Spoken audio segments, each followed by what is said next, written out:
బంధమంటూ ఎరుగని బాటసారికి అనుబంధమై వచ్చింది ఒక దేవత.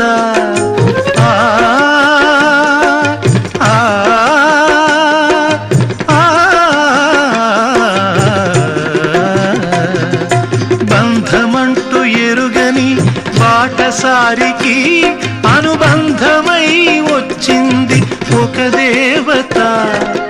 ఇంత చోటులోనే అంత మనసు ఉంచి, ఇంత చోటులోనే అంత మనసు ఉంచి నా సొంతమే అయ్యింది ప్రియురాలిగా.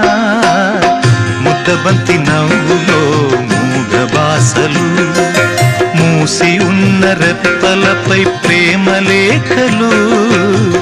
ముద్దబంతి నవ్వులో మూగ బాసలు.